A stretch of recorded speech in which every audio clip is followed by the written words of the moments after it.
Have you ever told yourself, I'll do it later, and then suddenly it's the night before the thing that you put off for hours is due? You're definitely not alone. Almost everyone procrastinates at some point, but here's the thing. Procrastination isn't just laziness. It's actually a psychological response to how we handle discomfort, rewards, and anxiety. It may look like laziness, but it is actually caused by avoiding uncomfortable tasks, choosing short-term comfort over long-term goals, and anxiety about the work ahead. First, people procrastinate to avoid difficult or uncomfortable tasks. When something feels overwhelming or boring, our brains try to protect us by avoiding it. According to research by Steele in 2007, procrastination is a failure of self-regulation, and we struggle to push ourselves through discomfort. Instead of starting on a hard assignment, we might scroll on our phone, watch short-form videos, text our friends, or do anything except what we should be doing, all because it feels easier in the moment. But avoiding the task doesn't make it disappear. It usually just makes it worse later. Second, people procrastinate because they choose short-term comfort over long-term goals. Humans are wired to prioritize immediate rewards. Doing something fun right now feels better than working towards something that pays off later.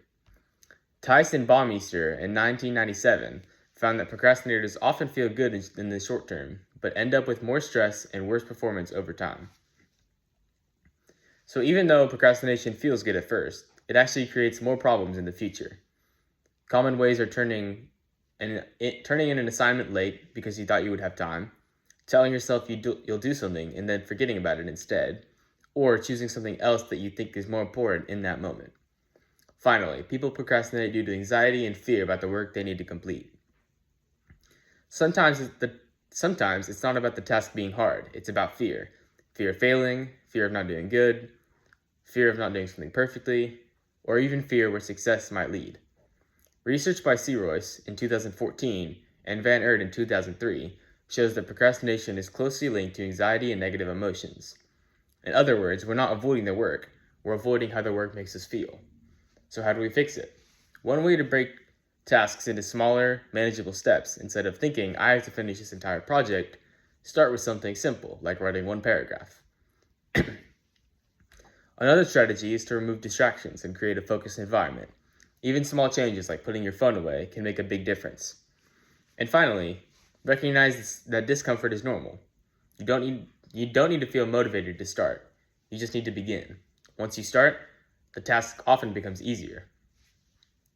You see, there's a show most of us watched when we were kids. There's this group of ninjas, and each of them possess some sort of power.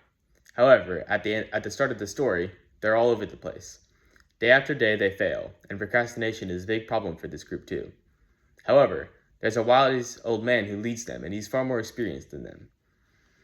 He's constantly teaching them lessons about themselves and how to do things the right way. In one of the earlier episodes, he mentions this exact thing after they've been putting off training for some time now. He tells them, never put off tomorrow what can be done today. After hearing this, they all laugh at first, but end up taking it to heart and learning not to put things off that should be done at the present. This amazing quote comes from Master Wu in Lego Ninjago, and it teaches us about procrastination in such a short sentence. It really is as simple as that. Why do something hard later when you can get it over with now? It's not like it will get any easier or more enjoyable. In conclusion, procrastination isn't about being lazy. It's about avoiding discomfort, choosing short-term rewards, and dealing with anxiety. But once you understand why it happens, you can take control and start building better habits. Train yourself to think about these things ahead of time, and not about how they make you feel in the present. So next time you think, I'll do it later, remember, that's not just because you're lazy and good for nothing. You're human, and like everyone else, you have the ability to rise up and overcome procrastination.